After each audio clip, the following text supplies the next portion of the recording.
Oh, you hit it? Are we live? Not yet. Okay. Now we are. Now we're live? Yeah. All right. Let me get it. Oh, wait. I had also pulled up my phone so I go into focus mode. You just slammed me I thought you had more to scoot. into my desk. Doggone it. Yeah. And then I messed up my whole focus. There we go. Ah. There we go. Trying to go on Do Not Disturb. David slams me into a desk. Next thing you know, I don't know what's happening. But hello. Oh, I can put that down now. I was enjoying looking at myself, though.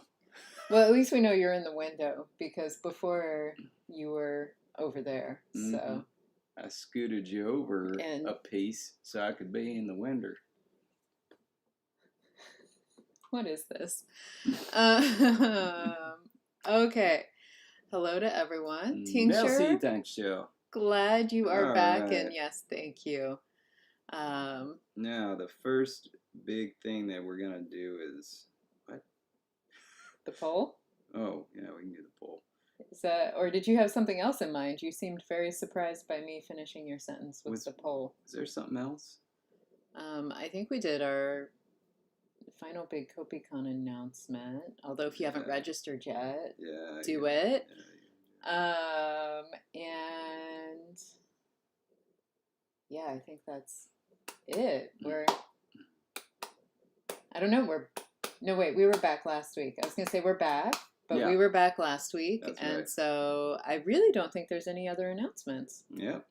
And so all there is to be done is all there is to be done is the poll and to find David's memory. Yeah. It's gone somewhere. Mm-hmm. It was nice when you had it. Delicious water. Delicious sparkly water. Yeah. Go on, David. Poll. You're the poll person. Today we were going to revisit a romanization choice. So it had been two things. One, the apostrophes for pharyngalization were slightly counterintuitive, and also they overlapped with our usage of adjectives in wokathesia. Part of what we're doing with these languages is that they're all going to be used for the same board game, which means that the same romanization in theory should apply to all of them, if possible. It's not like it's not going to be super possible. I don't know if all of our viewers are familiar with California, but we have a chocolatier here called C's Candy, founded by Mary C. S-E-E. So it's C's with an apostrophe, but it's not an adjective. As a homophone, it's half of my maiden name. Kind of. It's actually S-E-E, not S-E-A. Homophone, dear. Sounds alike. Doesn't look alike. Yeah. Homophone is a homophone for synonym.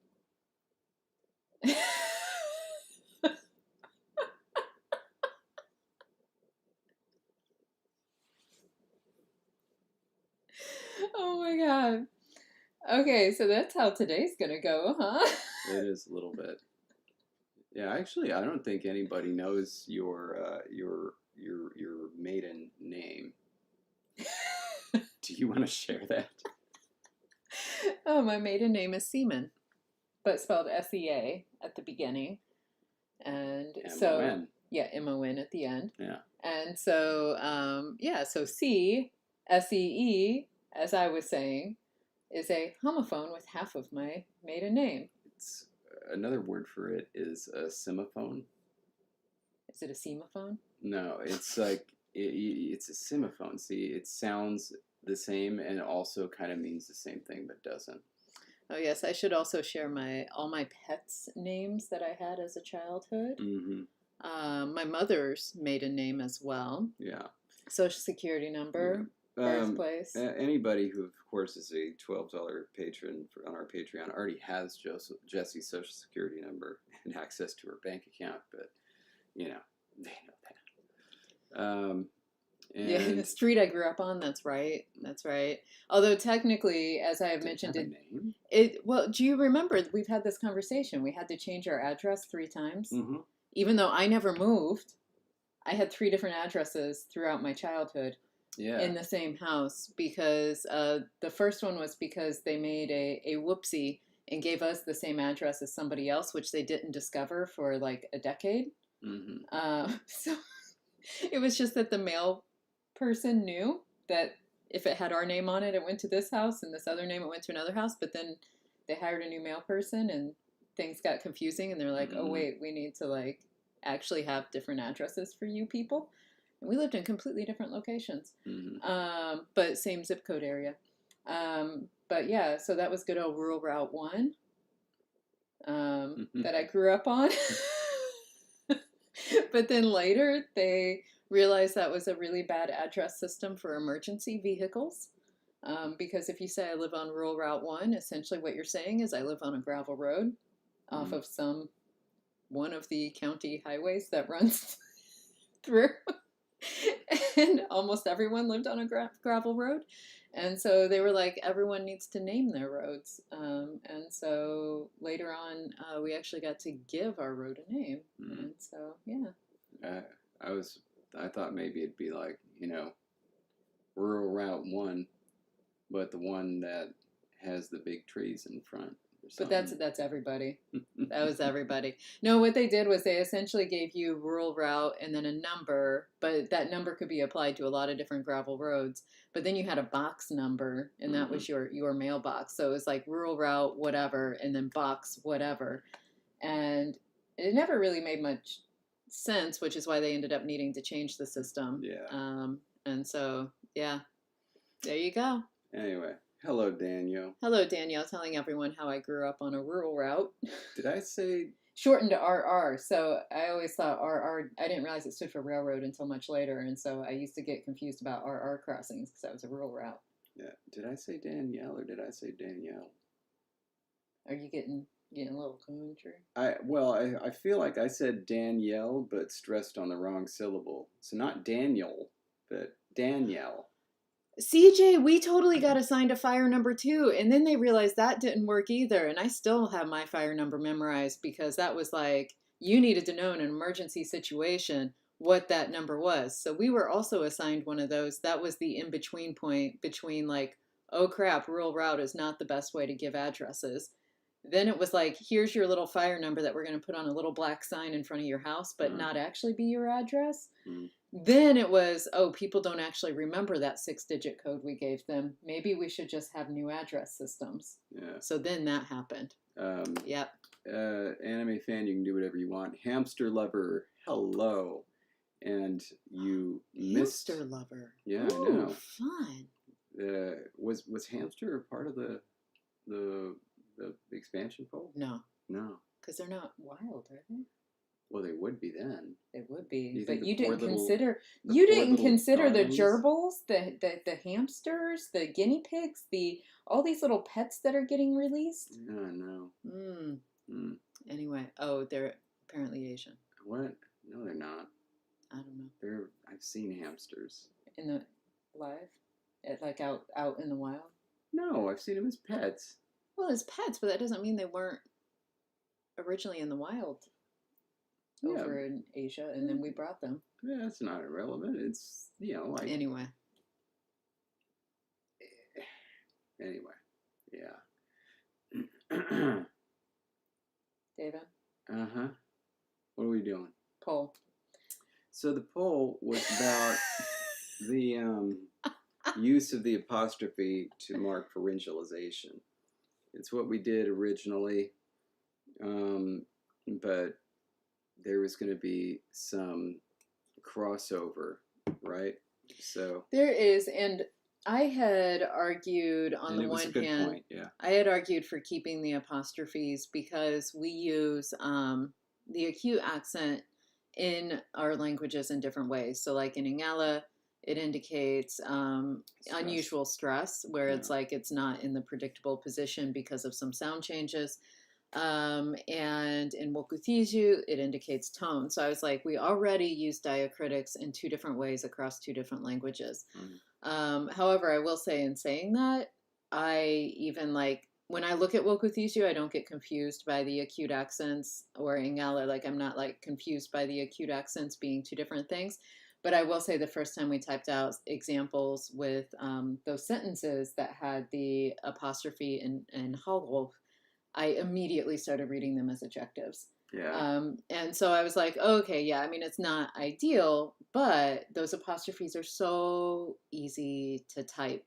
And so like that was the big thing holding me back. And so yeah, David and I decided we couldn't actually come up with the answer to this, which is why last week we were like, well, this is going to be the poll because we're going to let other people decide what they want. Yeah. And so yeah. So there were pros and cons to doing each one.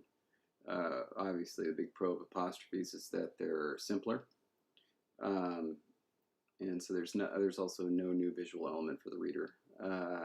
But we've talked a bit about the cons.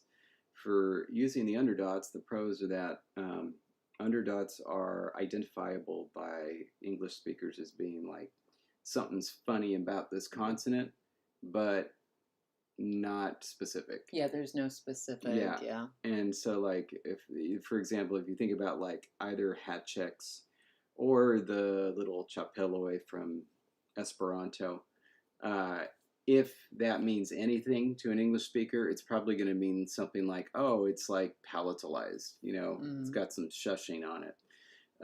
And so also like acute accents, it would be like, again, this is something that looks a little bit like Slavic, not necessarily one that uses Cyrillic, but one of those. Underdots are usually either retroflex or something funky. And so it seemed like a decent option. And they also render correctly in the font. That is, they italicize bold and bold italicize very well. And it's Logan's anniversary. Loganversary? It's can we make that even more? Logaversary. Yeah, Logaversary. Nice. Woohoo! I thought you were a little bit older than 11, but happy birthday. There David goes again.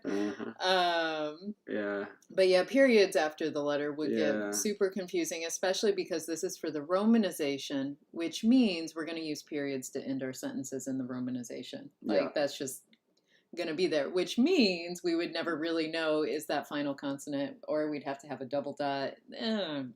No.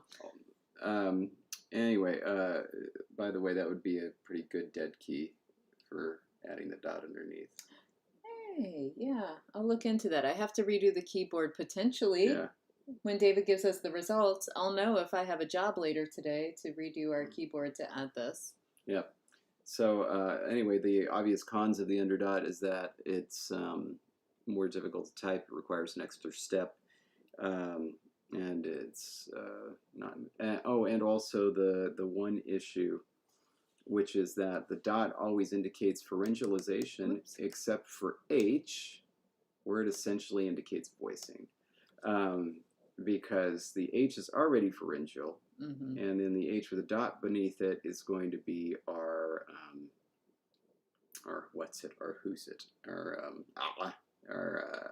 pharyngeal approximant. Anyway. But it will say something is different about this H. And there's no non-pharyngeal H. Therefore, speakers like myself looking at the language are always going to pronounce H wrong anyway. Yeah, that's true. And so at least they'll know there's meant to be a difference. Yeah, that makes sense. We could also throw in a sound change that says pharyngeal H just goes to regular H. Just goes to H. In other words, at the end of this, we're going to get all of our structures made. We're going to have romanization done. We're going to have everything done. And then there's going to be a final sound set of rules at the very end that are applied, and they're going to just be titled Justification 1. That's right. Justification 2. And, as many as we need until I can actually pronounce this language. And then what do you know? Yeah. Okay. Oh but no, Tethys. I wouldn't. results. No. I'm gonna say a big no to that one. But all right, results. The poll was close, and this is a rare instance where the delegates overruled the superdelegates. Whew. Oh How my. about that? Oh my. The conspirators, the LangTime elite, as it were in favor of apostrophes, but the underdots won out. The underdogs. I love it. Okay, so I will have a job later on today to fix our conlangery keyboard, to add that and make it there. Um, you know, yes, Magpie, the river dog accent, but at the same time, I think because, David always kind of makes fun of me a little bit that I love dogs so much, but in reality, I'm more of an actual cat person than I am dog in terms of like my personality. Yep. And so really it's for the cats wearing dog costumes, trying to cosplay as dogs. And so it's going to be their accent.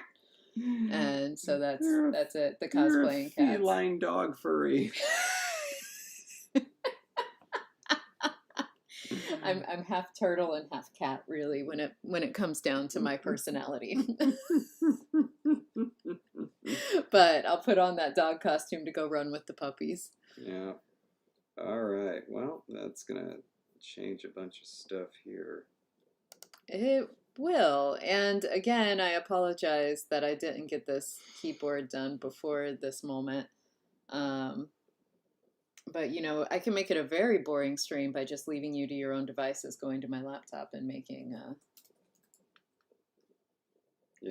making a little keyboard for us. Also, you know what this means? We can now use our apostrophe for our single segment prepositions. Yeah, that'll be nice. Yeah. Oh, Miles, I think I'm president of the Turtle Club. But we'll never really know because we don't come out of our shells to really vote much. Alright.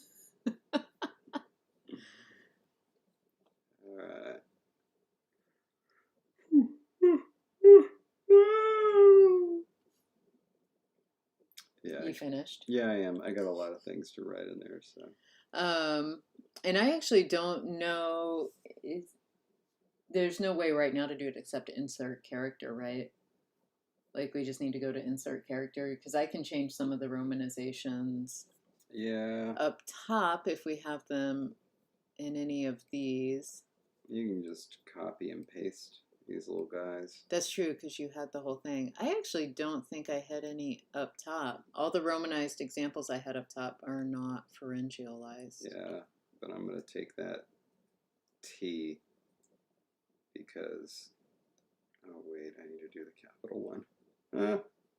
Of course. Oh no. Okay, so I'm going to skip to where David is. He's correcting our example sentences here. Do you want me to find the capital while you move on to others? No, hold on a sec. I want to see related characters. Do they actually have T with that below? Okay. There we go. Ooh. Tall hat gentleman. Look at that. That does look nice. Woo. And then I'm going to actually find the ones where it is lowercase and put it in. And did you change these other ones? Is my document behind? No, I didn't. Okay, can I go? I'm going to go ahead and do that. Go ahead. Man, I've got one of those headaches that feels like tired. Yeah, so like I am fairly certain California has been experiencing some weird weather, as I think most places are right now. And I gotta say, like I woke up cotton-headed, and so like I really feel like there's just something floating around that's messing with our systems. Because yeah, when I woke up this morning, I was like, just no. What does that mean, cotton-headed? It's, cotton-headed ninny muggins. Yeah, I know that. But no, it just like it feels like your head is all like dry and stuffed with cotton on the inside, and it like it it's stuffed. I don't know. Mine is like that, except the cotton is barbed wire. Yeah, mine was not like that. Mine was more like I just trying to slog through. I don't know. Oh my goodness, CJ. Yeah, the forest fires and oof. Yeah, Miles. Yeah. I think everywhere has something going on right now. Of course, New York was the worst most recently in the United States because of the smoke in the United States. Canada, I think, had it worse. I think. But yeah, it's been crazy. And here in California, we have to deal with a little bit of fog in the morning. It's just... It's awful. It is. Actually, I love fog. I love morning fog. Yeah. Otherwise, it's sunny and in the low to mid 70s with a light breeze. I'm not complaining about the weird weather we're having, but I am very strange weather. But I am saying that it's like bringing something in or blowing something around or like I don't know. Or I just need to dust more often. I don't know. But okay. So those are the only ones we had in here. And they were apparently all T's. Yeah, I think we shied away from them quite a bit. I'm guessing so. So that's something to consider. I think up above we do have more words with them. We just never actually Romanized them, but also I may be wrong. We may just really and went through the dictionary and everything, huh? With our like 3 entries. Yeah. Our 1,883 words. Okay. Bivleridian, I'm happy to report, is on a well-deserved vacation. He is headed to a granite quarry where he is not just, he's not really examining the granite. It's more he's just swinging the hammer, and kind of getting that feel of sledgehammer into granite, breaking off little pieces, and then having like a thin gruel to eat or sip or slurp every evening at around bedtime. It really is vacation hours. He gets up around 3 a.m. to start work and works until about 4 a.m. every day. Hey, quick question. Yeah. This should actually be the ol, right? I don't think so. Why is it in the name? Is that because of stress? Oh, well, you know what? Let's take a look. Let's take a look. Maybe it should be that. Lexergy. Lexergy.lts or /LTS. There is our dogs. Open and it sure should be. And so this should be. Yes. Yeah. And that should be that. And then so far these romanizations are correct, I think. Yeah, nothing tricky going on there. I thought I would go ahead and do these. What about, because it's the closed syllables, right? So like him. And, okay, you were just checking some. I was like, wait. Would that wouldn't affect that vowel, right? So that one. I don't believe so. Yeah. And what about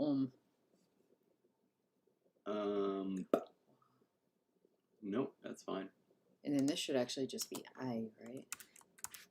Yep.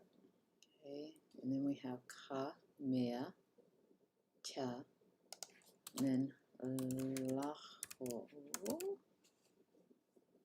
men,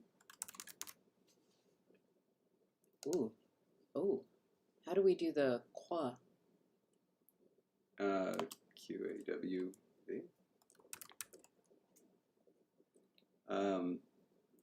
QWAB, yeah? Qua? QWAB, yeah, there you go. Okay. And then this is my first in our list. Oops. Dolk. Yeah. Dolk. Anime fan, are you suggesting that the Bibleridian, made an error? Well, I don't believe that. Woo! I wouldn't want to be around the old LangTime when he figures that out. Okay, W. Hey, W. Oh, yeah. All right. Hoed, to stand, is going to be... Let's see. Yep. Is that correct? Yeah. That is crazy talk. Okay. Unbelievable. And I'm going to... Oh. I Somebody take a little note of that. Come on now. On June 8th at 2:27 p.m., Bibleridian was laid low, a victim of his own hubris. There we go. He created a video that was just riddled with errors, and released it to the public. Everybody found out about it, and he was ridden out of town on a rail. And everybody cheered. But Bubba's here. The name Anime Fan 25. Anime Fan 25. They got him. I'm glad we never make mistakes. Never. Never a single mistake. It's actually the big, now, it's the big distinguishing factor between our YouTube channel and Bibleridian's. Ours is error-free. Bibleridian's is just choking on errors. And I think that our respective follower counts are going to reflect that fact. It's going to reflect the fact that obviously humans don't want perfection in their living rooms. Oh. Or offices or wherever they stream. You think everybody's in their living room right now? I don't know. Throwing us up on the YouTube TV? The big one. On the YouTube TV. On the big 70-inch television? Well, I'm thinking most people rent out those private theaters and they have a whole crowd with them, but only one representative is working the laptop, which is why we only have so many viewers. Oh, I see. But it's like there's really like 100 people sitting behind them, all shouting. And so it's like that one person at the computer is the representative having to decide which vote to go with. Oh no, Silvertail. Oh no, but Silvertail's still in India, so like. Good morning / good night to you, Silvertail. Hope you have a wonderful day and rest of your trip and stay safe. They're 14 and a half hours ahead. Yes. So I believe they said, actually, I think they said it was 2:30 in the morning there. So 12 hours ahead maybe of us. Oh, Bubba. Oh, my goodness. Oh, man. Oh, my gosh. Bibleridian. Oh my. See, you pushed me so far that now I squeak because I hit the desk. Doggone you. New nickname, Bibleridian. Oh, goodness. I know, it's terrible. Bibleridian. Yeah. No. Goodness. I want to stand up and say I do not support this. Yeah. This is, you know that this is going to come back to haunt all of us. He's going to come for us. Each of us, in order. Bibleridian, I hope you know I love you. Do not. It's a little twin, Bibleridian. Oh my God, that's amazing. Okay.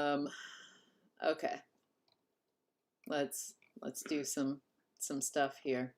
What are we working on today? It's currently 3 a.m. So then that's 12 and a half hours. 12 and a half hours. This is so Weird. India is the only place I've ever been to And the that's half ahead hour. by a half hour. But I guess it makes sense if you're trying to, if you have a big time zone, Mm. and really if you're trying to go by the sun to make the sun set at, roughly a certain time of the day. Whatever happened to universal internet time, where every time is going to be like between 0.000 and 0.360? Remember that? What? And they were selling their own watches. No idea what And you're there would talking only about. be one time zone throughout the entire world. I feel like my students must have felt when they had no idea what I was talking about when I mentioned Y2K. And they were like, what do you mean? And I was like, I even showed them images of like, like that desktop with the sticker to be like, yeah. Remember to turn your computer off before midnight. Mm-hmm. And like they had no clue what I was talking about. And I was like, I can't believe your parents, like nobody has talked to you about this event. Mm-hmm. But no. Well. No. So anyway, I feel like that's what's happening right now with David and this weird internet time. 87 years from now, they'll know what's up. Oh man. Oh, I didn't know Australia that. does too. Is it really enjoying, or is it? I guess if you're used to it. No boxes. But yeah, that would be an interesting way, though, to keep track of time zones if we did it by every half hour. Because thinking about like between here and where the next hour shifts, trying to remember, are they half hour ahead of us? Are they an hour? Like that would be interesting. Bitter sarcasm. Okay, tincture. I was like, wow, I don't know if I would enjoy that, but okay. Whew.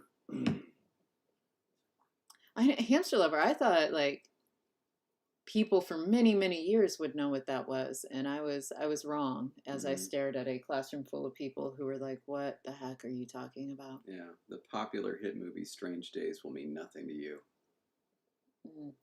I'm not sure it means anything to me. Yeah. Also, they were trying to anticipate a nickname for Y2K, and they failed. They were calling it just 2K. Oh, well, that actually makes more sense. It does, but it never came to be. Interesting. Okay. Oh. Magpie. Yeah, CJ. So Magpie, it wasn't just for some reason. It was a promotional device, or it was a promotion for the television show Cruel Summer, which I've introduced David to for better or worse. Yeah, the current season takes place over a period that spans 1999 to 2000, and one of the main characters is a computer coder, and so it goes with the whole theme. Yeah. Okay, David. Yeah. Let's do something with the language. And I, honest to goodness, don't remember where we left off. Comparisons we finished, or we needed a word for like everyone, or like something like that. Oh, we don't need to write that. No, we don't need it right now. But like that was the only thing we had left in that particular area. So like, where are we headed? I'll tell you, we're headed to a place where my head is just not feeling good, and you need to be in the driver's seat. But I will tell you what we need to do. Am I too young if I had to Google Y2K? No, because that is hashtag bring back uvulars. Oh, Baba. Yeah. But no, like that's the whole point. Like if you were born after a certain time, you're not aware of Y2K, and it was such a small. It wasn't even an actual blip on the radar. So like I think the reason we culturally don't talk about it a lot is because it didn't mean anything. So it'll only show up in random jokes or like in popular media from back then. But like you don't necessarily hear about it because it's like, well, it didn't actually amount to anything. And so it's just kind of a funny thing that there was all this furor over nothing. It was a little bit like 2012 and the Mayan calendar thing. Except bigger, because like everyone really thought all of our bank money was going to disappear because the banks were going to crash because, oh my God, it's going to think it's and we thought our electric system might fail because it might believe it was the year 1900, which meant electricity didn't, exist on the worldwide placement. Now, how the computers were going to learn that, I never understood. Mm. but there was a fear. Um, and so anyway, And of course, the reason why it amounted to nothing was because there were actual potential problems, but people worked really hard and solved them ahead of time. mm.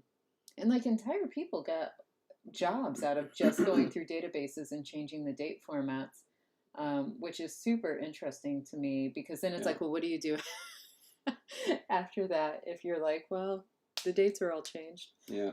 Um, All right. So no, I know where we need to go. It's just really unpleasant.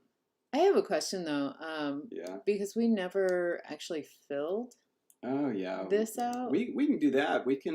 Let's go ahead and fill this out We can because fill that out. Put off what has to be done. well, yeah, isn't that what conlanging is? Fill out a chart so you don't do the other thing. Yeah. Um, All right. So we're going to need to actually encode what we had decided previously, which I believe, I mean, they're all going to be nominal and kind of, and they can just be used, right? So like any adjective can be used to mean the X1, right? yeah, so like we have like big down here, oof, and we can say like the dog is big, but that technically also means the dog is the big one. And so we could be like the big one is, or the big one runs. We could be like, oof, chases. Hua, oof, wah, huav. The big one chases the bird, I mean. And so, yeah, like I think we can just use them. Yeah, formally identical to nouns. Uh, these modifier style nouns for simplicity's sake, adjectives are post are used as post nominal modifiers, but can also be used as standalone nouns. Referring to a specific or abstract entity with that characteristic. An example is shown below. Just a second. I'm going to just steal this example and then repeat it. You are doing it in a very interesting way. Well, I want this bullet point. You know what? I'll take the whole thing and delete what I don't want. You know, I can also do that. I was trying to help. Oh. You said you needed help today. Yeah, more like that thinking help. Well, I can't offer that kind of help, but I can offer this kind of help. Okay. And so. But that's not. I mean, we don't want this, right? No, I wanted this one. Shoot, I copied and pasted the wrong one. Yeah, oh, just no! Don't do that! Don't do that! No, Why? stop! Why? What are you doing? I am obviously helping. Why are you doing this? Okay, but we're not going to do that. Why? Because then I can do this.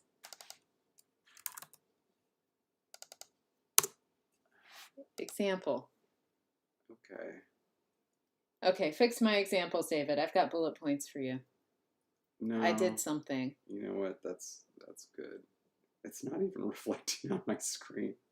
This is the biggest lag I've ever seen. It is literally 1999 again. No, it's because it really senses the fact that you hate my example, you don't like what I did, and your computer is refusing to show you. Is that a dog bullet point? Not just any dog. Do you know what dog that is? To Quoi Dupree. That's right. David had no idea who it was. Dog 3 detective. streams after Dog Detective, yes. Okay. So sorry. What did you want to do? I was trying to help you. I thought I was helping you because I was just putting examples. That's fine. This is what I'm gonna do. I'm gonna use my underlines. And then so like yeah, it'll make it a little nicer. Okay. And tincture, no. They're not distinct word classes. Yeah. Because they could be treated the same. So then the only other question is if we just go full Irish and have it agree in consonant mutation. Because there's an argument for seeing how that could happen, but it's not something that we were planning on. Can you give me an example in Helwolf what you mean? I absolutely can. Yes. All right. Here we go. Folks, you heard it here first. Can't? Can. All right. Here we go.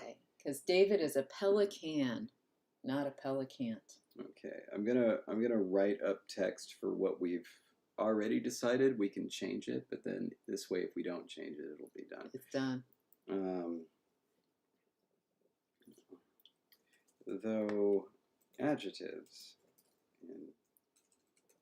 in Halkhof are nouns, and though they are a part of a noun phrase when serving as a modifier, adjectives will not agree in mutation. That is only the first noun in a string of nouns. That's what you meant. Okay. Will undergo consonant mutation from a preceding position. I think I'm going to get rid of preceding. I don't think that there is such a thing as a non-preceding preposition. That is correct, David. Yeah. It would no longer be a preposition. Yeah. Are shown below. We need a different adjective, one that doesn't begin with a vowel, one that actually can show some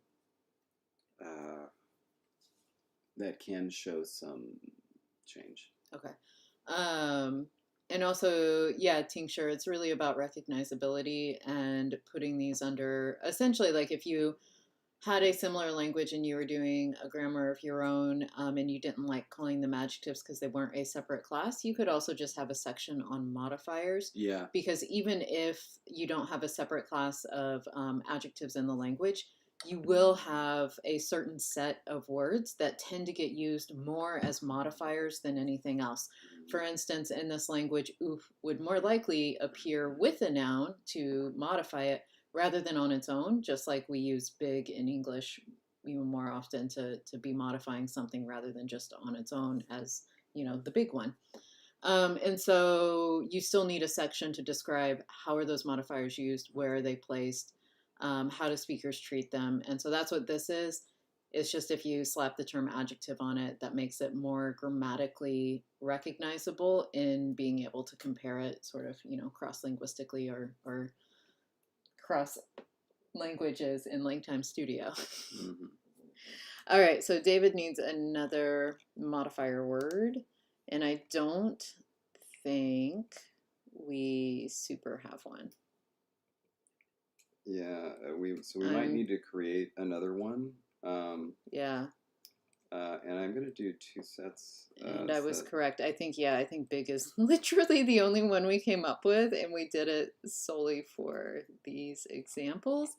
And in fact, we don't even have that up here on the list, which then makes me wonder if we put it straight in the dictionary, or if we actually had made that up for an example, and then just used it without. I don't think it's going to be in the dictionary. No, yeah, but it's also not on our list. Did we just make that up and then we're like, well, let's keep it? Yeah, it's funny because oof is kind of like a word for like strong or powerful, and trigedasign comes from oof.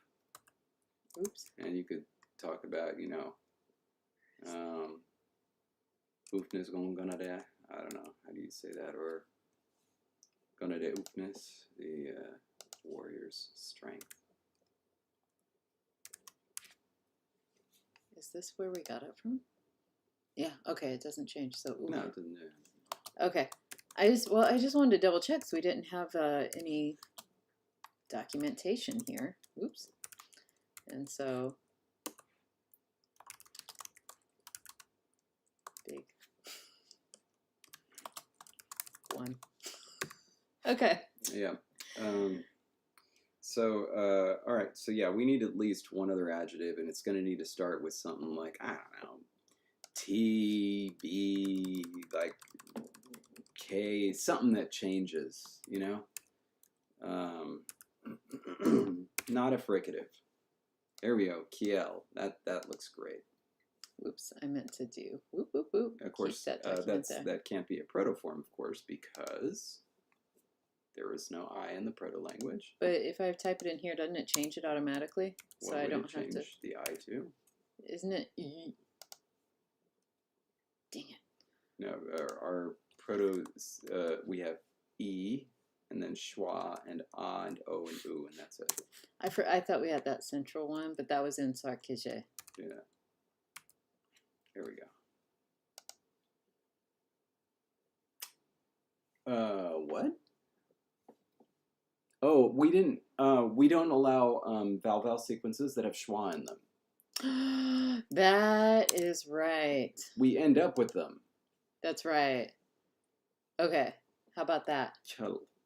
Yeah, that's fine. Now, what does it mean? I don't know, but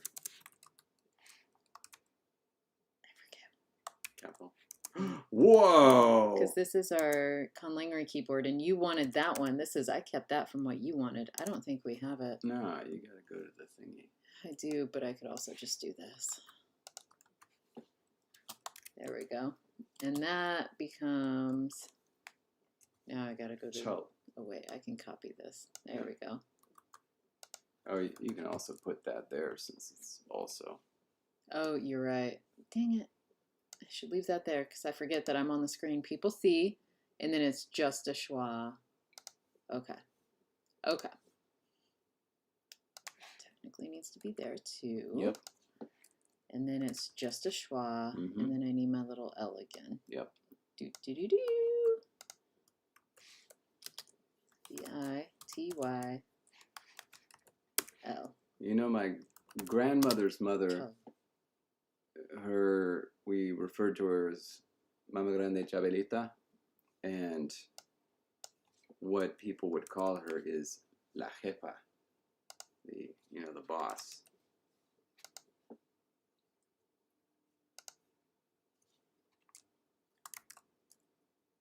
She had thumbs like mine. Like that, maybe? Boss, tall, big? Like, what's another word for boss that's adjective-y? Well, there's the boss one. Head, front. I mean, it doesn't look like anything like her name, but. Oh, wait, tall looks like tall. Yeah, it's a little screwy. What does chal feel like? Chal. Rigid, or like rough, or something like that. I don't know. Rough. What? I like rough. You like rough. I was taking them both out to Yeah. think. That's what. Yeah. That's what. Chal. Yeah, rough. Okay. And funnily enough, tincture small was what I was thinking when I was trying to come up with the protoform, but then I had to change it so much and I wasn't sure. Let's do small, because why would a dog be chasing a rough bird? Okay. We're going back to small, which was my original thought for the root, because we had big. I was like, let's do small, but then I had to change it so much I didn't know if that felt small anymore. Whew! It feels small for a dog. All right. For a big dog. For a Jessie-sized dog. Okay, you can go ahead on back down to page 13. I'm going to find you. There we go. Apparently I didn't find you. Come on, document. There we go. And then I believe that's going to be that. And then Bob, run.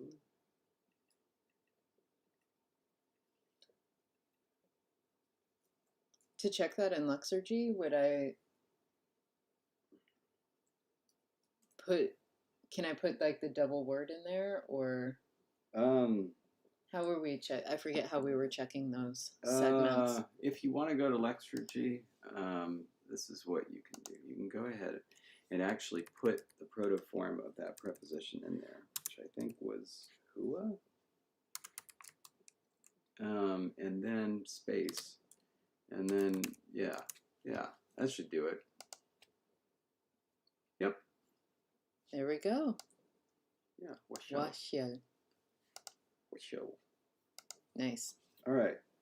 Okay, so that is, if I can highlight that, that is what it looks like right now. So, we have chul, means small. When it is immediately preceded by wa, it's going to trigger fricativization, and so it becomes hiao. So chul becomes hiao. And same way that quav becomes quav. All right? As it stands right now, if you were to say the dog chases the small bird, huabram wa huav chel. There's no change to chel because there's no conditioning environment for it. However, in Irish, what happens is that the adjective actually agrees with the consonant mutation of the noun that it modifies for no other reason than to show it. And one could understand it logically in this way, the same way that if you say, like, Oedipus the king is tall, all right? Oedipus and king are in the noun. If you want to say, I see Oedipus the king, both Oedipus and the king are in the accusative because you're referring to the same thing with two different names.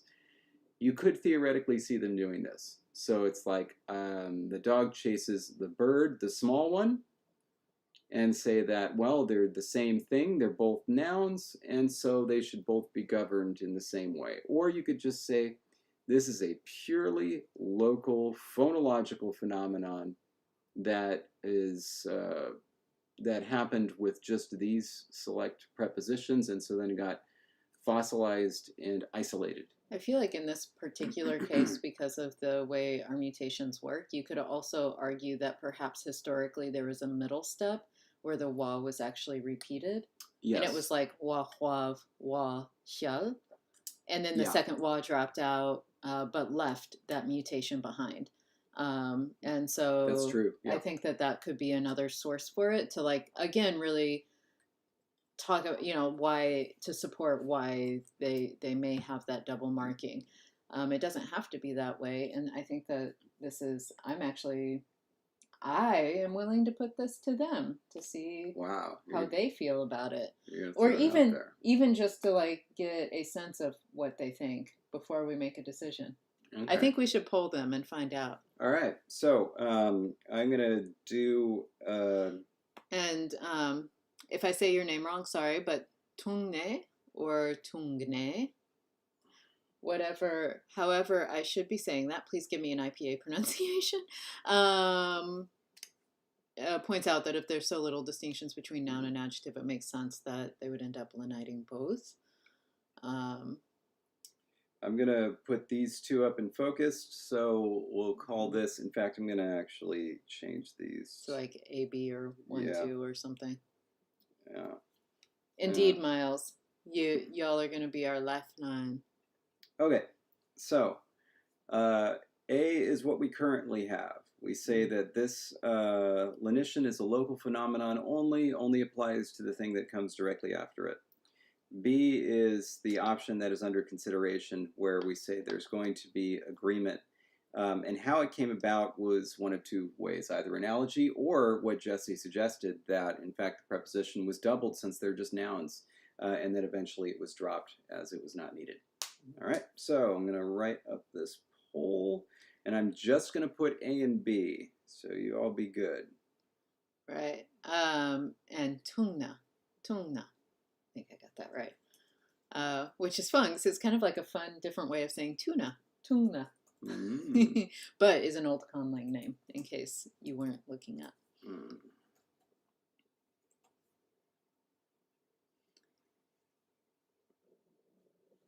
All right, well, everyone already knows how Tincture is going to vote, so just keep that in mind. And Bibleridian, we need your vote.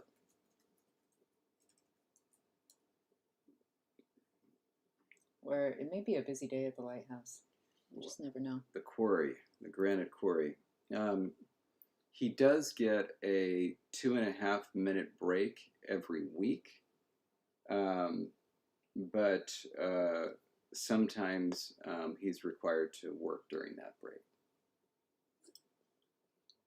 As one should. Yeah.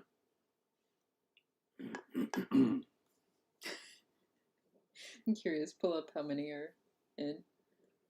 Is it really one to. Yeah. It's like maybe two. I think we have a strong proponent. I don't think this is going to be overturned anytime soon. And yeah. All right. Oh, there's a partner there. Now, as everybody is logging on to their second, third, and fourth email addresses, pretty soon we'll have over 500 votes and it'll be 50-50. Well, it's as the theater, people are cheating and bringing out their phones. They're supposed to yell out to their delegate, and they're not trusting their delegate to vote wisely for them. And so they're, popping out their personal devices. For a moment, I forgot about, the people watching us in the theater. And so I was like, thought you were looking, it's like, oh, it's 3 p.m. People are getting out of the theater. Because, they all go to the theater at this time, and they're all getting out. Like, oh, crap, got to get on to LangTime. Obviously. The drive home is nothing without LangTime. All wearing their, top hats and overcoats and scarves. Oh. Okay, so our viewers are preferring B. Yeah. To a very high extent. And I like that. I think, again, historically, like in my head, I kind of liked the wa repetition or the va repetition or whatever preposition it was that was then later dropped because it's like, it's repetitive. All right. But left its influence behind. All right. Well, then. So it shall be. And we're going to have to rewrite some of this.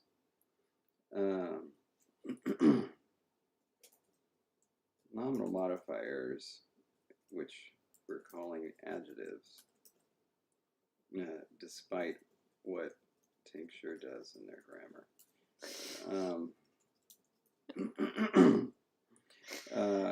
We'll agree with the nouns they modify in their mutation.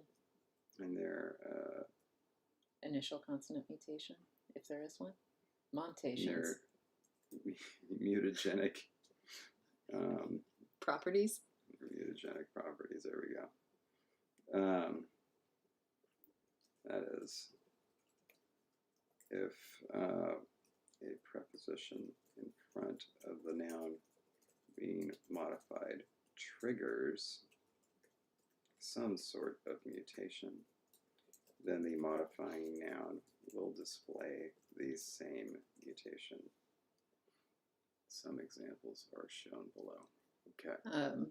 And only if it is applicable, obviously, because oof would not have the mutation. We need a new sentence. In fact, I'm going to get rid of this one, and instead I'm going to replace it with this one. And let's come up with another sentence that has a different type of mutation. What was our one that we had? The one that ends in an N. With the. That one was different. No, we want om. The om one, the O. Om is the essive one. Did we have? So, yeah, let's go to the equative, the locative copula.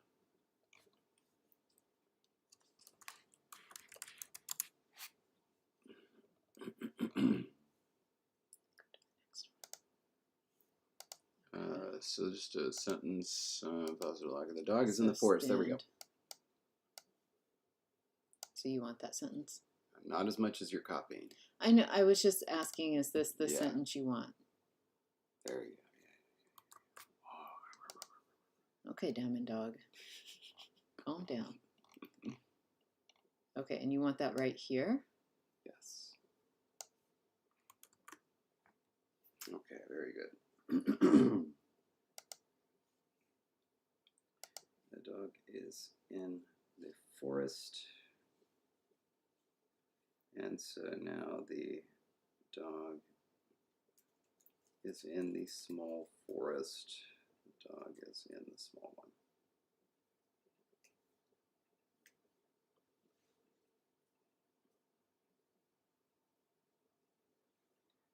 Fell, and then Dial? I think so. This one was right?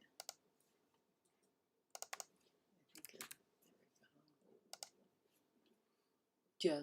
Yeah. And we really need to really need to write up a chart.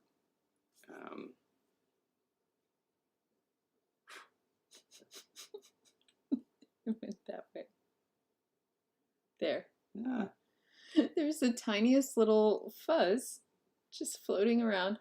But I think David thought it was a little gnat or something. It was about to smash clap that little fuzz right out of the air. But it was just a little tiny bit of fuzz. You still have hua instead of hui there. Well, we still, I think, have... yeah, I do. Thank you. Wrong. Thank you. No, there we go. I got it. I want to show them something, so I need you to blank out the screen. Can you tell me what you want to show them so I can find it? You want it as opposed to me doing it? This one is the one I just do that. Okay, so we're still here. So go to the languages that I do. That you do, huh? Yeah, this one I just did.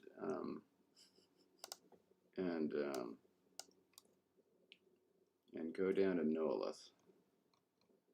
Okay. Oop, almost. Here we go. And my mouse is being a little weird today. I think maybe it's got a headache too, like me. Maybe because it's like not. You can go ahead and unblack the screen. It's not super responsive. All right, here we go. Wait, no, close the screen, black it. Oh, black shit. Oh my god. Can you delete that? I thought I got them all. I have to go back and. Okay. Now? Unbelievable. Yeah. Okay. I look really good right now, though, so that's the only positive that I see. So here we go. Yeah. All right. Now this is Noelith. This is a language I did for the Shannara Chronicles, the beleaguered show that aired on 2 different networks and torpedoed them both. All right. And so where are we going in it? Down. Keep going down. Here we go. This is the chart that I want. Here we go. So this is the consonant mutation chart. It says, here's your consonant on the left. Here's what happens when it undergoes this mutation. Here's what happens when it undergoes this one. Here's what happens when it undergoes that one. We need a chart like this. Well, why don't we go ahead and make one? I don't know. But over there. Also, like, I will say, this was kind of a big decision. Kopiko! That's right. Let's celebrate. That's right. Here we go. Oh my goodness. Oh God. David's doing great. Okay. There we go.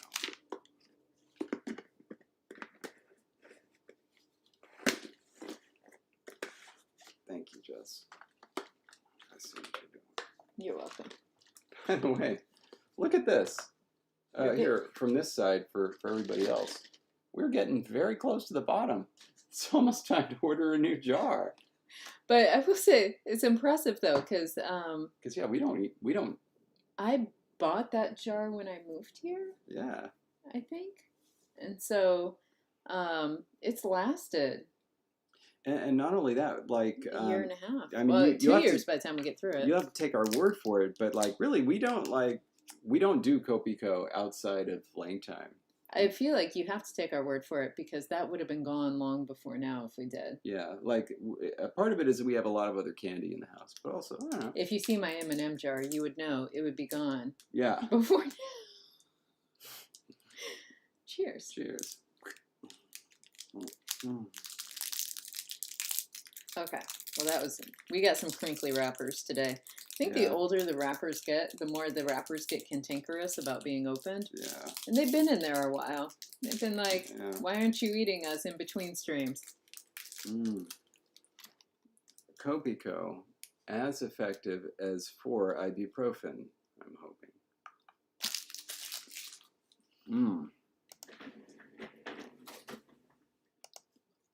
Totally.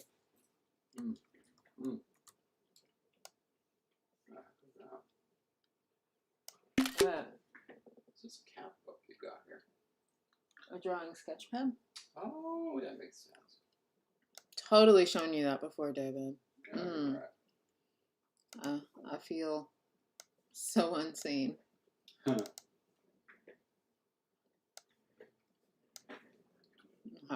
This is to remind myself what consonants we need to deal with. Where should we put such a chart? Why don't you move that over so that the... Oh, because this is so they can see the entire thing, but I can still use my page nails to navigate. Well, how about instead of that, so that we can see the whole thing, why don't you just... Well, I mean, I can make this smaller. Oh, yeah. Oh, look at that. And then I can... Yeah, that's fine. Because I know what those are. But yeah, these are much easier for me than just scrolling through. Because I get dizzy watching things go up on a computer screen fast. You know this about me. Man, oh, no, Tethys, sorry. I misread that like X is a Y as life is like Lisa.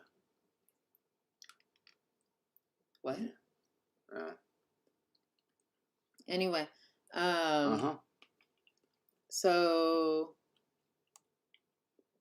Magpie is pointing something out. Caffeine withdrawal headaches are insane. And you have had coffee drinks 2 days in a row and you have not had one today. Maybe Copico will work then. Do you need a coffee drink? No, I don't want to be like that. You know what I'm saying? He doesn't want to be like me. Everyone heard it here first. Oh, hang on a sec. No, I mean... David does not want to be... I mean, you know, in all seriousness, no, I don't. But, Love you too. But, hey, did we point this out? So you got this little kitty thing. Mm-hmm. But look, it's Ragdoll. There's a cat named after you. I believe, if I remember correctly, we talked about this, and Ragdoll had mentioned that was how she picked her name, I think. Really? Yeah. Oh, boy. Yeah. Look at me remember stuff. Mateus made it. Mateus, you missed a wild and crazy vote. And now I'm wondering where to put the mutation chart. Now he's going by McCain with an E? Where do you want the mutation chart? Oh, it's going to be somewhere in the phonology section. Let's see where it is for Noelith. I could have opened that up first. Yeah, I should have done that. I exited Noelith. No, I know. I'm going to open it up. Okay, David is looking. It would be, I guess, where we first talk about them, which I think is in the sound section, or in the noun section, rather. Oh, you know what? I put it as the very first thing. Under morphology and syntax? Yeah. Noelith exhibits a unique type of consonant mutation that occurs with several types of words in various circumstances. The mutation is detailed below. And that's why. Is it a separate bullet point? Yeah, here, you know what? I'll just go ahead and paste Copy it. and paste it? Cool. Yeah. And I was going to do a new chart, but yeah. You do that. Yeah.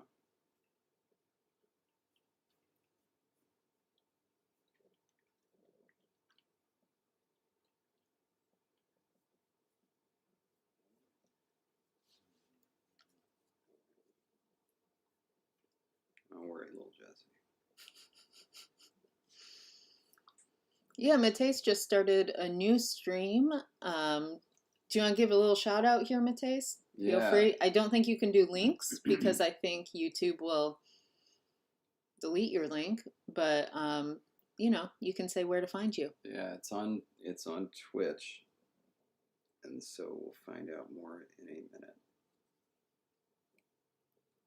Hmm.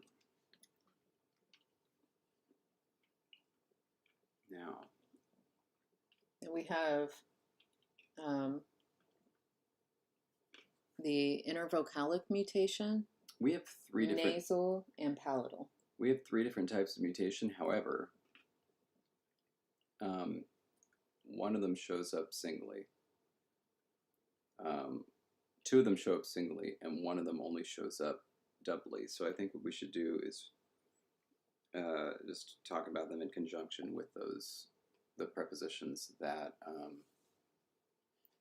that cause them. So instead of like Y mutation, do like O mutation for like om, the one that causes the nasal mutation, Yeah. the I mutation, and the Qua mutation. Yeah. So Matthijs is at Twitch/McCain NL for Netherlands. So McCain is MCCAINE and then NL. None of us know why Matthijs went with McCain as opposed to Matthijs. But I can't wait for the explanation. Oh, wow. McTasty. You can use that name somewhere else. What types of games do you usually stream?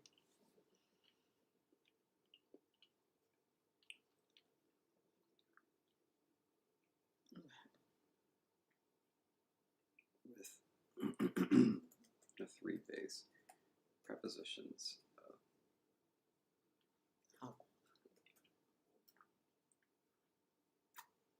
Okay, and so let's go ahead. Do we need to say of Hauhof if Hauhof is the first word of the sentence? Yeah, because you have to start every sentence that begins with Hauhof. It has to end with Hauhof as well. Of course it does. I forgot about that. Mm-hmm.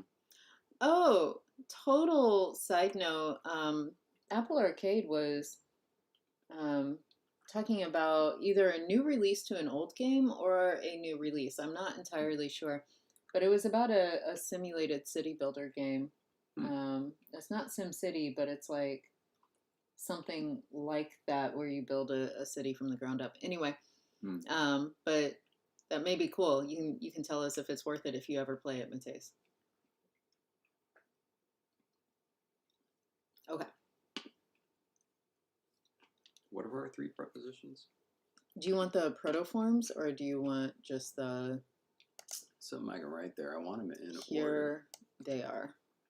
Is that the order we generally present them in, or do we present them in a different order? Well, I believe because the lative, we use that... That's the one that ends up getting used to mark objects of sentences. And so that one gets used the most, I think, right? You got it. It may make sense to present the genitive after that because it undergoes the same kind of mutations, and so they're the two that are related with the essive final. Or if you want to do like, I mean, I guess it doesn't really. No, it makes no sense. I'll do that. I'm kind of interested in this Tibetan themed city builder. Ooh, maybe it is City Skylines. I can't remember the name of it. I just remember seeing the picture in the little advertisement that they emailed me. Oh, wow. What are you looking up? It is indeed a city builder, but it kind of looks like Tibet. Oh, neat.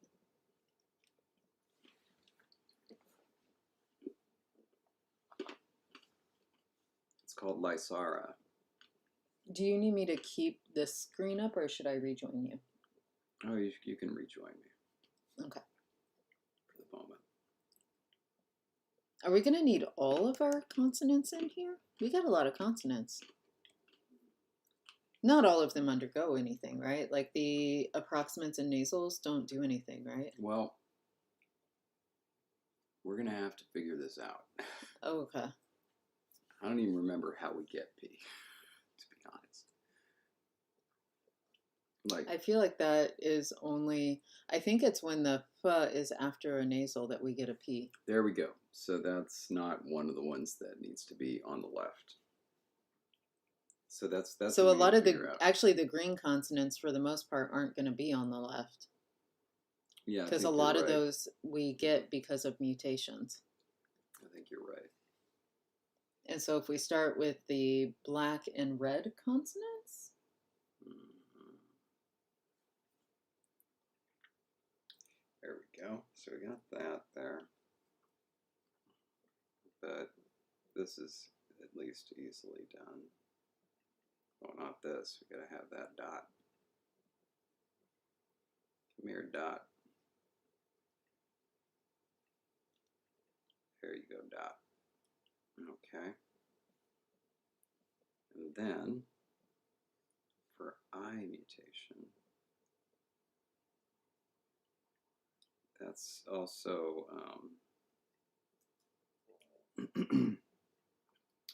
because the only thing that the I mutation is going to differently affect is something that can palatalize, and those are only the velars, right? yeah. Because the alveolars don't palatalize, do they? It's only the velars. No, the alveolars do. Yeah, absolutely.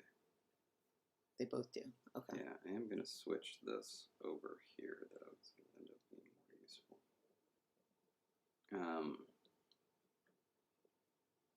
Yeah. All right. So I think that's correct. And so now F. Do you just want me to, like over here, have omhua and I? And then we can just put essentially the same form, but like with, you know, ba, and then just change out that first consonant every time. Let's check our work, see if we were correct. Looks like we were correct. Now do F. Do we need to check the No. pharyngeal? No, we don't. Okay, so now we're going to check. Oh, wait. Does the romanizer work for F? It does. Okay. Okay, good. It is indeed how we get a P.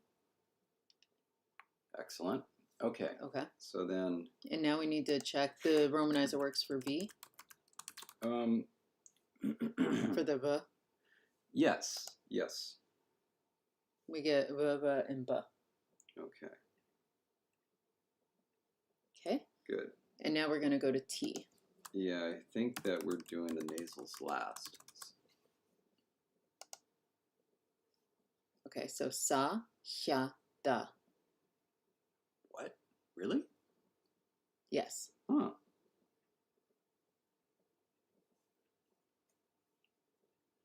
And that's how we get the S. Okay. Now, before going on, I'm going to have to, I mean, you can go ahead and put D in there, but I'm going to have to do the same thing, but with the dotted version.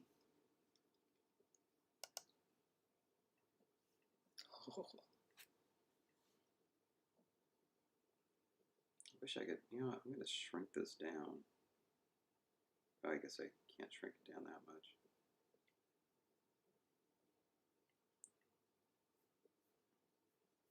Can you actually, I'm just going to see. Oh, but I can move this over. Yeah, that doesn't need to be there. There we go. There we go, I got it. I was wondering if it would pull up all the underdot characters, but no. The name of the character is with dot below. It does. So if you type in dot below in the search bar, you get, although I'm getting, so yeah, here's the ones we would need. There's just other ones we wouldn't need. Yeah, cool. Well, thank you. You're welcome.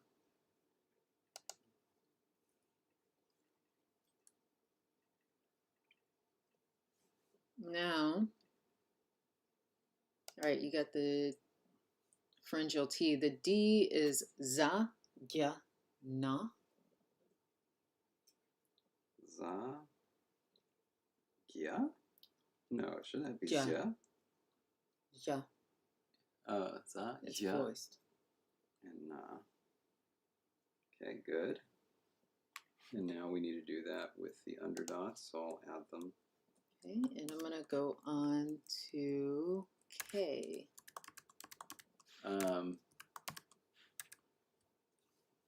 What about no? Well, yeah, I guess so, yeah. Do you want me to check the palatal? No, well, actually, well, that's the thing. Yeah, the palatals, they do.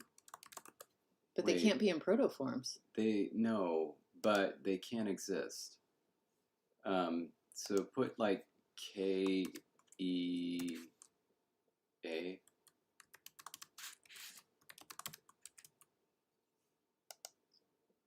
See, so they do in fact exist, and so we have to. Is there another way to say F with them, but non-profane? You know what I mean? I don't know why you... Well, it's like, it's not mess with them, because mess with implies something negative. When you say you F with something, that could just be neutral. Chocolate potato chips. Oh, I've seen... Like Pringles covered in chocolate. Huh.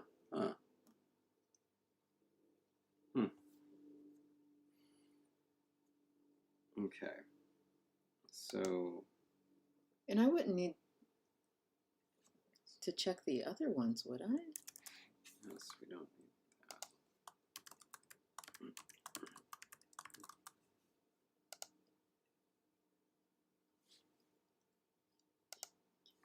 And then... Hey babe, Yeah, this complicates things. why is that? Because Tea does the same thing Kea does, and so that initial mutation is Hya instead of S. Yeah. Oh, okay. What, like...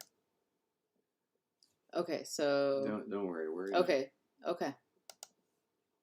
And we need to do... Well, actually, we shouldn't do S first, should we? We should do Ch first? Wait.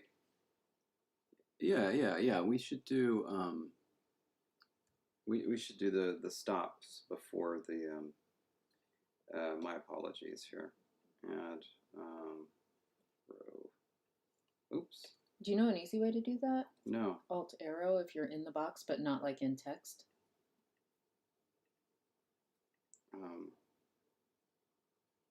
What? Okay, so click on a box. Okay, and don't get into text. And then if you do this button with an arrow, it adds a row. Okay. Or like adds a row the other direction. In columns, left and right are the left and right arrows. Interesting. Look at that. My. I'm actually going to do that. I'm going to go back so people can see. So David has these top ones finished and is working on getting these stops. Yeah, I don't know if this is actually accurate, but filled out. Okay, so go back to the thingy. And do you want me to do the T's again that I had deleted? These with T's. Are they different from the K's? No, I think they end up the same. Okay, good. Thank goodness. Okay, so it's xia, it's xia, xia, ya. Yeah. Yeah. So yeah, perfect. And then D should end up coming out the same as like a G would, right? Should be, yeah.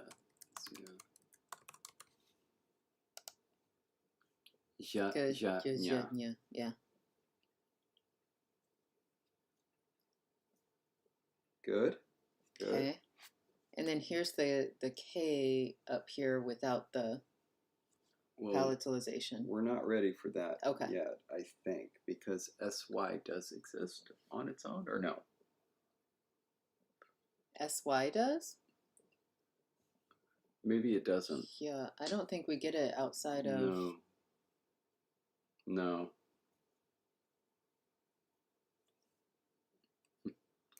Which one did you vote for, Matisse? Because the conspirators were actually overruled by the confidants and consultants.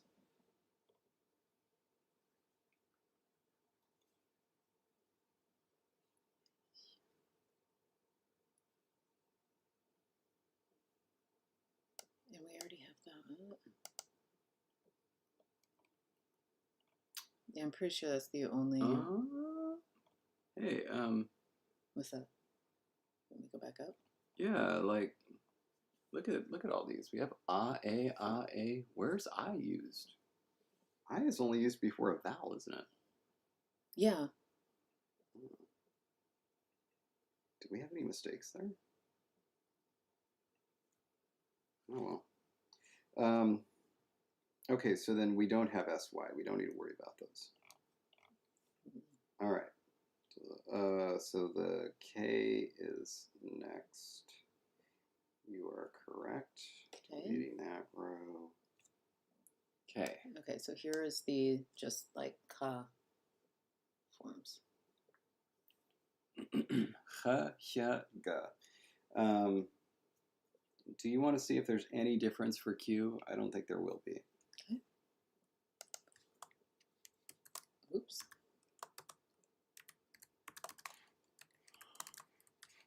I'm going to check it up here too.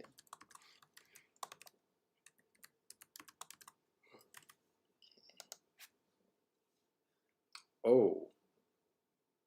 Because it affects vowel quality.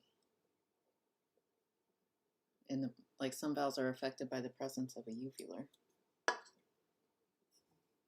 But that's not the mutation.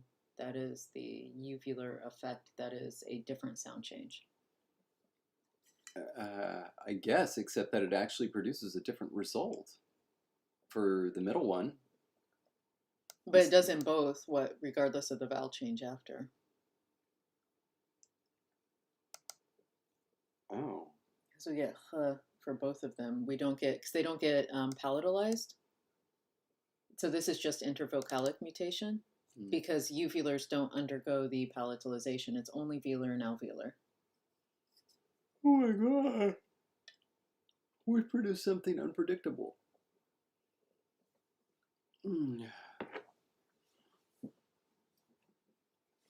Wow.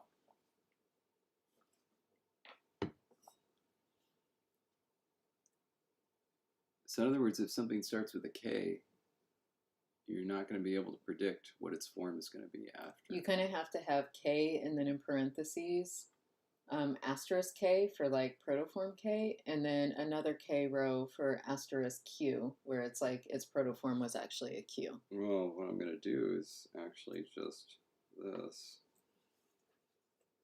and explain it below. But I mean, I'm talking about for like learners, you know what I mean? Oh, I have never claimed this was a good language for learners to learn.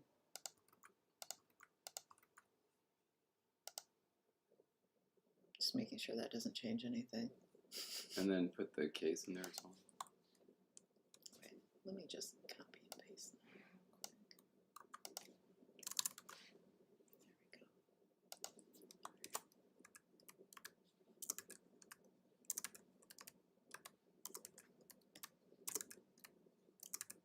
All right. Okay. So these match up with these. Oh. Instead of with the K without labialization.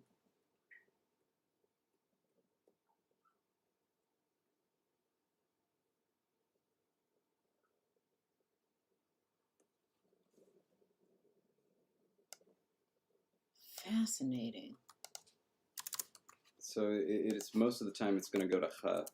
Sometimes it will go to sha. And so here's the full set that we're looking at, where the Q's, the labialization doesn't make a difference. So Q with or without the labialization, you get h and then g. K with labialization matches what the uvulars do.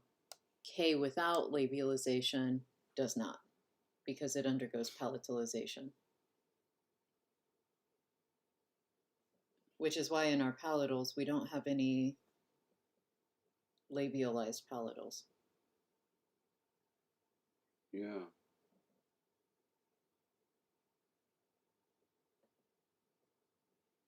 So yeah, I don't know how you want to put that in the chart.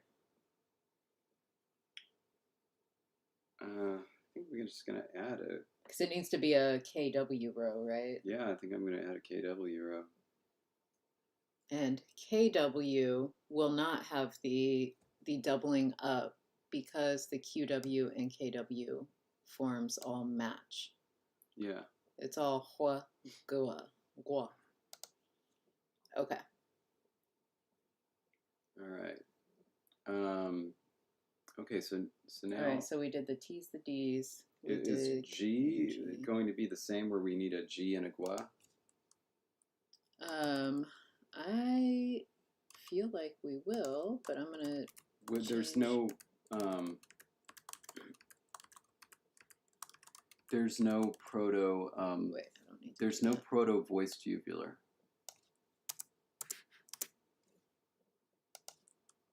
No, it comes up later, and then gets deleted. Yeah.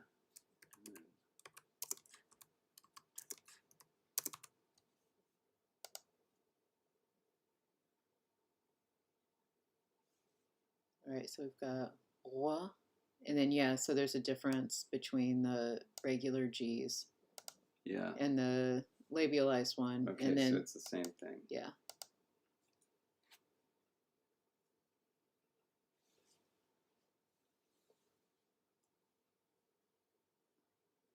And then just angma, right?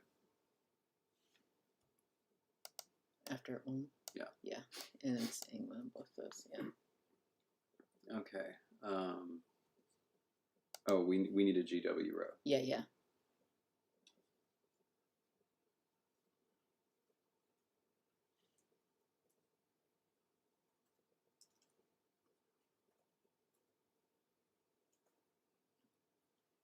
Okay. Okay, is that the pharyngeal H doesn't do anything, right? You're skipping some. Where? We need to see what happens with proto those. These. Gotcha. I'm just going to pull from here to make sure.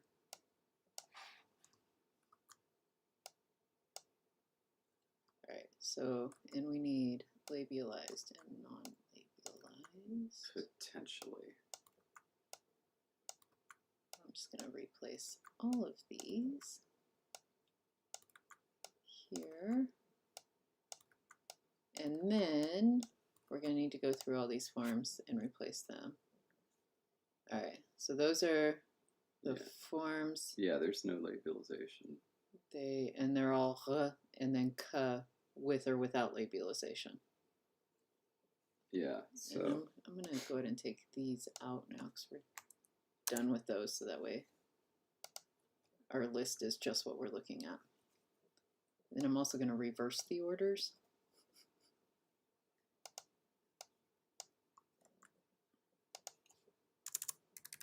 So these are in order of simplest to most complicated.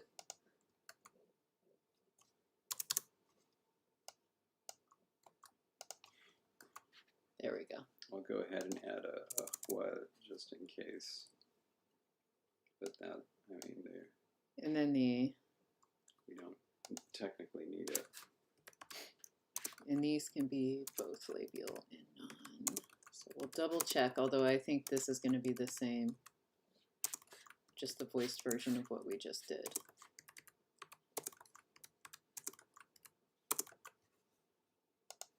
Okay. Yeah.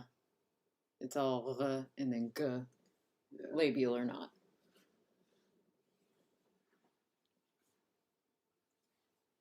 Get the cues.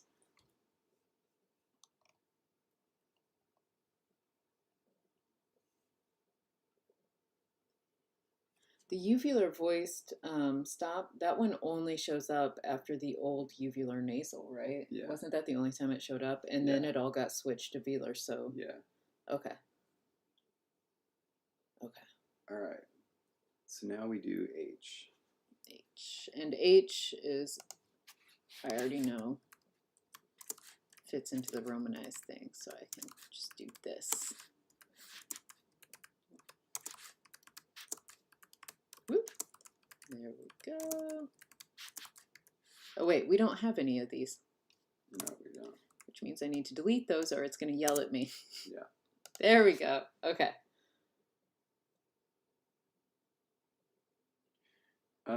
Okay. I need you to do something, and we might need to revisit these. Can you put above each one of these just ha and then hea? Oh, just like, huh? Hea? No, not there. Put hea down there. Down here. Yeah, and delete that other. Yeah. All right. Yeah, so like, here's the thing. Like, so this one, it isn't actually an H, it's a hea. And so let's just see if that works. Yeah. Oh, yeah, so we actually do have a hea. So we need to add it. Okay. And that would be the SY category, right? Yeah, so it'll be below. So it'll be right here.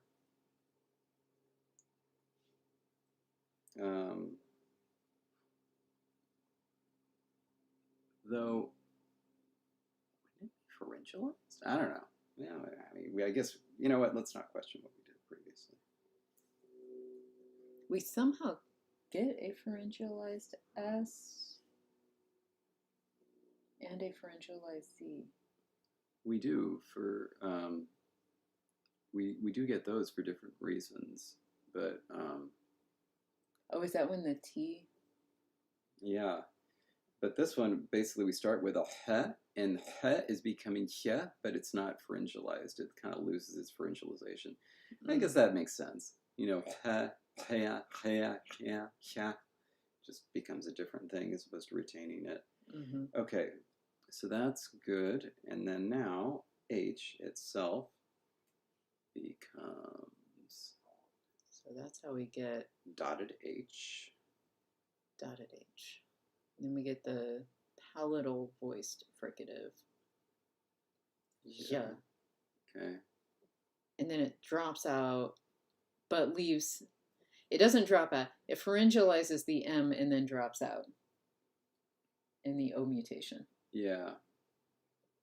So this is going to just require another note. Okay. Go ahead and do R now. And this one, this is, yes, so this is where the de-romanizer, okay.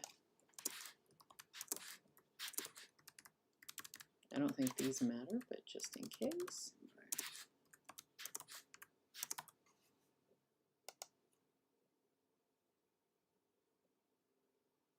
It drops out. Oh, because, oh, I don't know why it drops out, but it drops out.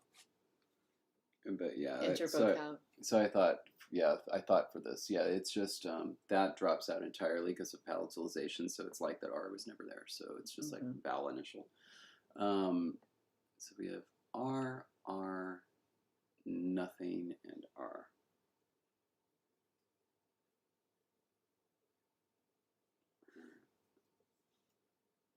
Okay. L. And then here we don't need to mark that because No. it's just it drops out. Okay. All right, here we go.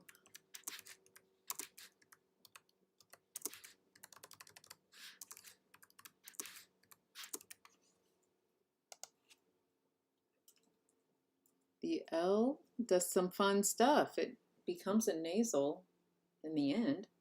Yeah. And it drops out in all palatalization type situations.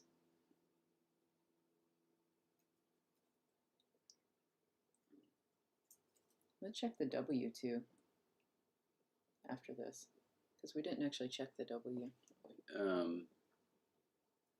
Oh, right, yeah, we do. Okay, so then let's do L, labialized L before we do W.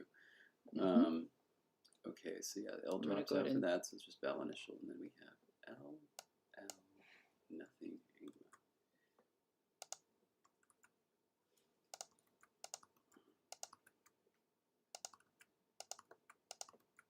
okay. And then are you ready? Yeah. Okay. So this is actually a W It for just all gets, intents and purposes. and so this is the same thing then the W would do, right? Try it.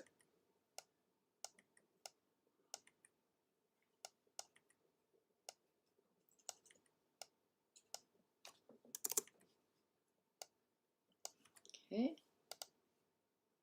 Yes. Okay, So good. yeah, okay, cool. And then we're ready for the M. Yes. Which I don't feel like anything happens, but I could be wrong. Well, some of it's going to go palatalized, I guess. No, nothing happens to M's. Nothing. Perfect. Nothing. And okay, so now what we need to do, we need to go back and put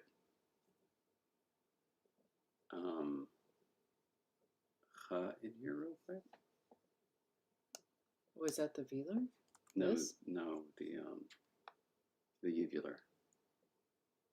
Uvular voiceless fricative? Yes. Yeah.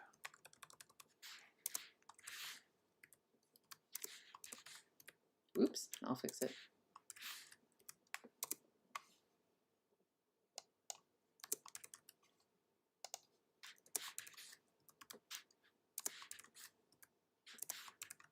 Okay.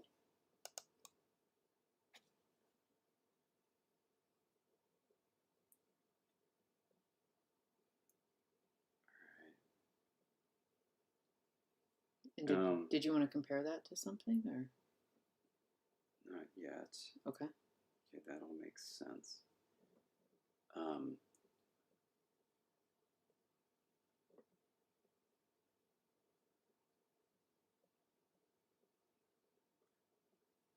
Double these. So, and I want you to put K here and Q there.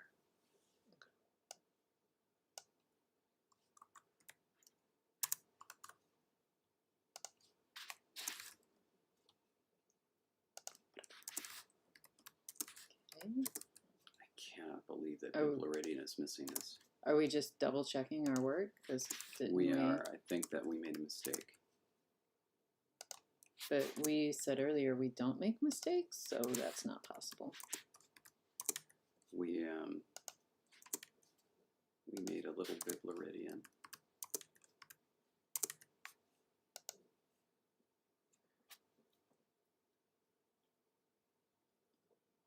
I thought we did some of these differences on purpose because I thought it was like, oh, that's going to be fun. These modern forms are going to be.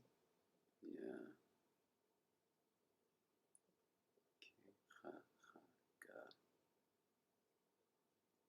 Ke ha ha ga. Ke ha ha ga. Ke ha ha ga. And that one's just a cha. Okay. Okay. So yeah,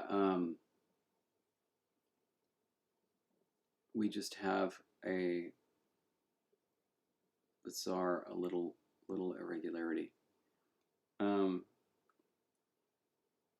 you do me a favor? Can you? Okay, so then yes, it is correct, and our chart is done. Can you put quav or krav in there, or kraw for I, just for I? Like that? Yeah. So it's ahwav. Oh, brother. Okay, so we made some mistakes.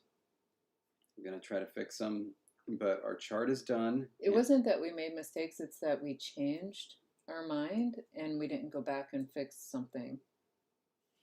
Because if you recall, we actually ended up doing that I to A thing much later.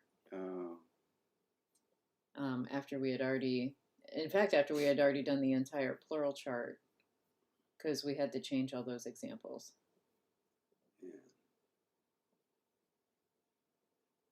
Yeah, we did. Yeah, we did. And So so, those are all correct. yeah, so like we may have missed something somewhere along the way. I'm not saying we didn't, but like,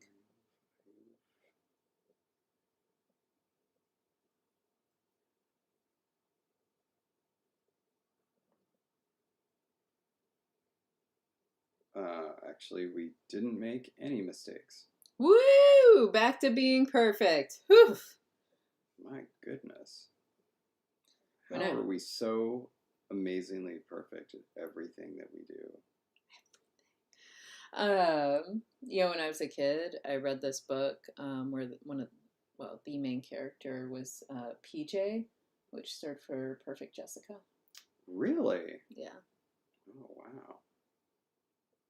Yeah, look at that. We made no mistakes. Huh, how about that? And if I remember correctly, I actually read that book while I was in the hospital after my arm surgery, while I was holding my new stuffed animal named Slippers, a little dog with a little slipper in its mouth. Oh.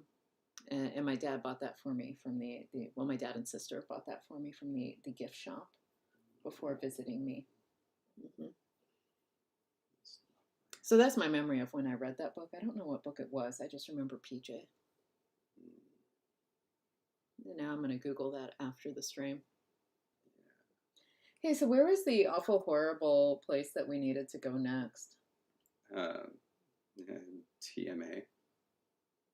Okay. Because what I would like to do is start brainstorming where we think we're going so we could like come up with a poll based on where we want to go next in the language and have that be the poll for, this week. Yeah, I know, but like, yeah, we got to go to TMA. We have to get like really serious about actually working on the verbal system of language. Like we've got the copula, we've got the negatives, but what we don't have is like anything having to do with tense or aspect or modality or even an idea how we're going to handle that. I don't think you really finished your notes down here. I'm here. Do you see where my cursor is? Look, that's me. DP, little orange triangle. Right, but yeah, like, so I'm gonna write it. That's what I'm here for.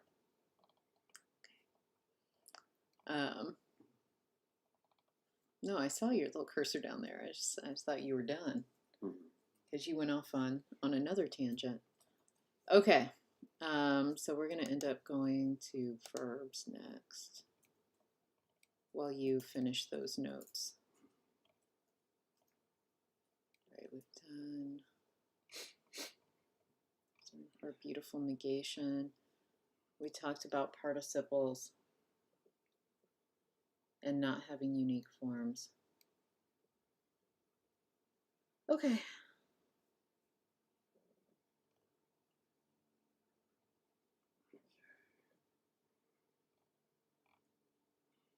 And we ended up not, because one of the options that patrons could vote was whether or not we had different tenses for the copular forms, and we did not. They went with positive, negative, and equative, loquitive forms. Okay, so TMA, which we're not going to mark directly on verbs, it's going to be some sort of like particle if we want one, or but like kind of an adverb-like thing. Even so, we need to figure out like what they're going to be, what types of things we're going to have. Like if we're just going to mark perfectivity, if we're going to just mark imperfectivity, if we're going to mark both, if we're there, like there's so many hairy little hornets that are awaiting us. They're little stingers. Do you ever wonder where that bee went that was in your house? Yeah. Oh man, the writers really forgot about that one, huh? They're like, this plot line's going nowhere. It's just. So we woke up one day to a bee chilling with us, and I set out what I thought was a clever little bee trap, so we could trap it and take it outside, and let it go on its merry way. and then it promptly disappeared. So I guess the bee trap worked better than I thought, and it like was a portal to another dimension. And it's in bee land now. But yeah, it just like straight up was buzzing by our heads one day, and next, like really, within 5 minutes, had completely disappeared. Um, and so yes, David's right. The writers of our show decided that was not going to be an interesting way to go. Yeah. Possibly because I wasn't really freaked out by it. Mm. Maybe they wanted more drama. David was giving some drama. I was not responding in kind. Yeah, I've never been stung by a bee, which feels like a normal thing to say. Okay, back me up. Do a poll. Do a poll. Have you been stung by a bee? Yes or no? Right now. You're the pollster. Right. We need to settle this argument. And by argument, it's really more of a discussion where we both can't believe that the other's experience is more normal than our own.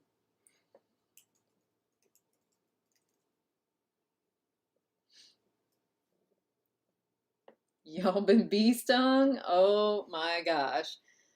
Here we go. So we'll wait as the yeses fill up the board. How is there even one yes? How? No, go back. Where do y'all live? How is there even one yes? I don't understand. How are you still with us if there's a yes? Because some are choosing not to respond. That's throwing off the vote right there. No, we just wait for Bibleridian's response, and that is going to be their response too. And Bibleridian's going to say no because he has more sense than to get stung by a bee. No one goes out trying to get stung by a bee. It happens. Uh-huh. It just happens. So you saying that you never gone out into the wilderness around your home in bare feet? It doesn't mean you're trying to get stung by a bee, and That is exactly what that is. I've never been stung in the foot. And so that's not. I've been stung multiple times. That's because the foot has never been an issue. That's because they got stepped on by your foot, and then it was like a cartoon thing where they get flattened, and then they go, and then they go, why yada, and they come up and sting you. But that would happen whether I was wearing shoes or not. And in fact, if I was wearing shoes, they maybe would have why-I-oughta even more. And like, no, really... if you were wearing shoes, it would have taken care of business. You know what I mean? Anyway, we're back up to 50% yeses. There we go. We have it.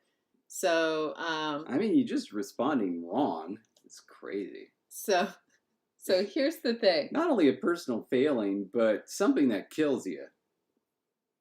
Here's the thing. Can it be lethal to people who are actually allergic to bees? Why, yes. Yes, it can be. In the same way that eating a peanut can be lethal to some people, but not to other people. That doesn't mean you don't eat peanuts because somebody else can't. Okay, here's the thing. With peanuts, right? Everybody knows about the peanut allergy. So it's like you kind of prep for it. It's like you don't accidentally, get eaten by a peanut or something. It's like, no, you gotta intentionally eat that thing. No, you don't. No, there are accidental peanut ingestions all the time because not everybody is careful in the kitchen with cross-contamination, which means there are a lot of accidental peanut issues. Okay, but it happens while eating. Listen, like, there are a lot of accidental, and no, it doesn't even have to be while eating. It could be that there are stories where, for instance, a girlfriend eats a peanut butter cup and then kisses the boyfriend. Yeah. Boyfriend's legally allergic to peanuts. Severely is what I was thinking. Severely allergic to peanuts and goes into anaphylactic shock. That is not a case of ingestion. That is an accidental cross-contamination. But it's like a bee exactly sting, tincture. It is never the case that you are going out into nature to get bit by a bug and it's like, oh darn it was a bee. I was planning to get stung or bit by some other bug. I think what you mean is David never intentionally goes out into nature. No. Period. Yeah. And so what he's saying is if you intentionally go out into nature, there is a chance you're going to get stung by a bee because if you interact or do anything in nature, there is a possibility of having nature react back to you. And David, as a person who would prefer to live his life indoors, does not understand this concept. And that is the same as the accidental ingestion, where it's not actually eating, it's a situation where something outside happens. And then, not everyone's thinking through. And it's accidental, it happens. Nobody that I know of goes around trying to get bitten by a tick. Ticks are another thing David is terrified of, but I grew up with. And, getting stung by bees, wasps, getting bit by a mosquito. Mosquitoes can cause crazy reactions and carry diseases. Nobody goes out to get bitten up by mosquitoes, and yet, if you're outside, chances are you're going to have a mosquito bite. Oh, yeah, but I mean, come on. We know when mosquitoes are out, and they're out in droves. Like, it's not as if it's like, oh, you know what? It's 6 p.m. and it's summertime. All the bees are out, David has no idea how. Thank you, Magpie. Tethys is sharing a very personal story. Tethys, that means that something has gone wrong in your life that could possibly happen. Ticks just they find where they want to go, so it happens. Okay. Oh, Danielle says last bee sting was from one that invaded the house. And so didn't even have to go out into outdoors and nature.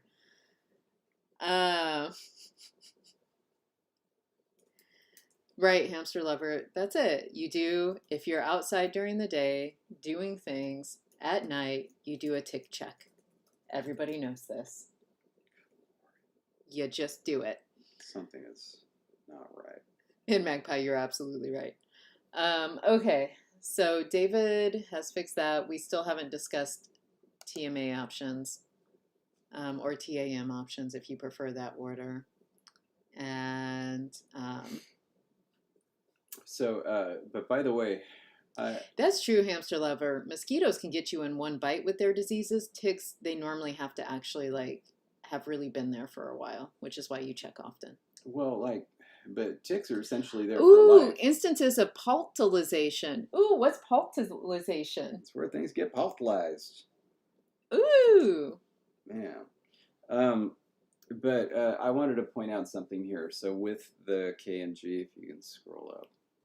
So we have these instances where older Qs are becoming H, but older Ks are becoming H. Oh my God, I killed it. In the exact same environment.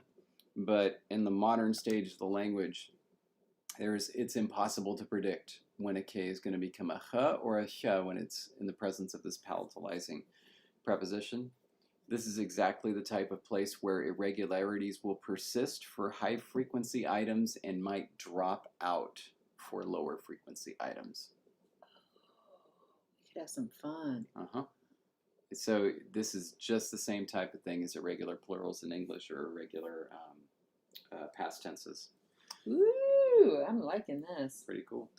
And look at that. We weren't even trying to do that. That's why I love, creating naturalistic conlinks this way. It's like you don't even need to try to do that. It just happens. And it's really cool. Anyway. Your words sound excited. Your eyes look dead. We need to get you some rest. Okay.